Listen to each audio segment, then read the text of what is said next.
Oke, untuk contoh berikutnya, ini agak lebih rumit ya, karena kalian tidak diberikan fungsi parametriknya, namun hanya diberikan kurvanya dan fungsi dua variabelnya.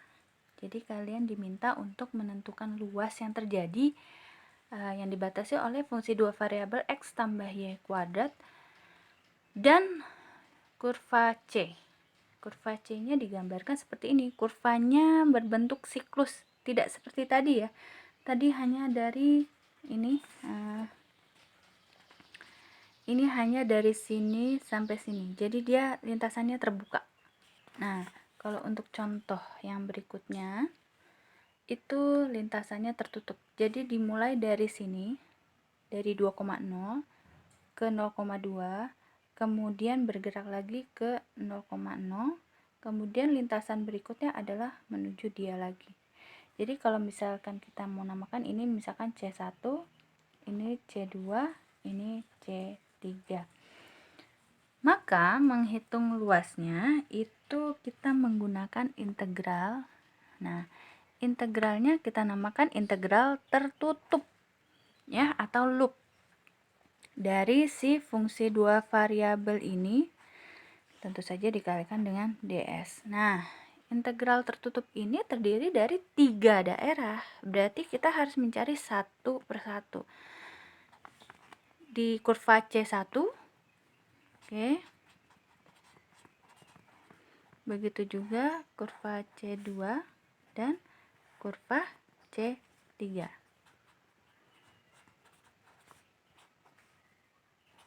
Nah, permasalahannya adalah kita tidak punya fungsi parametriknya. Jadi kita harus membuat sendiri. Oke, pertama kita fokus untuk yang C1 dulu ya. Ini kurvanya dari 2,0 sampai 0,2. Jadi seperti yang tadi nih ya, kalau saya mau ingatkan.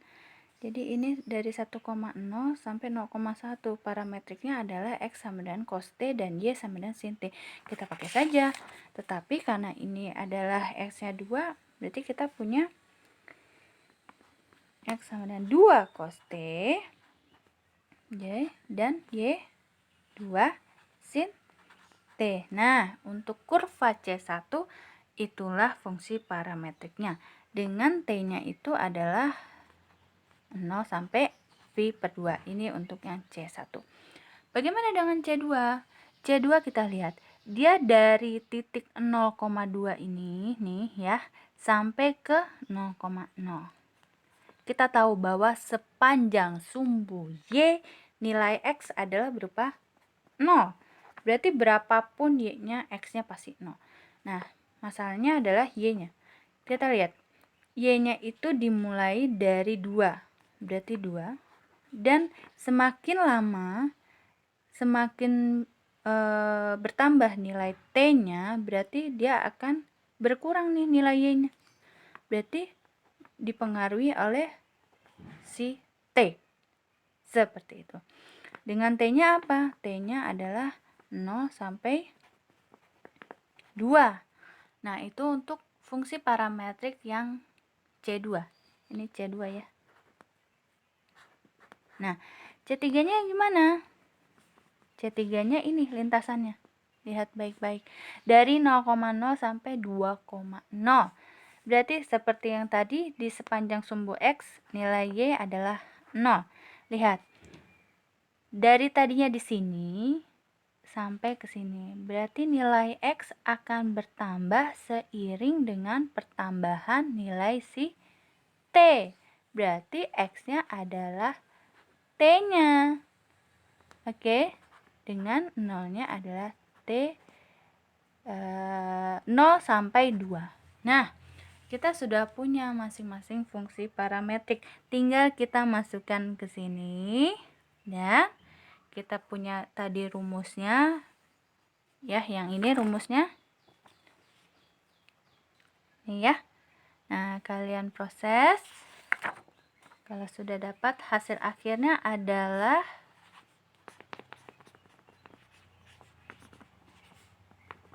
4 plus 2V. Ini untuk C1.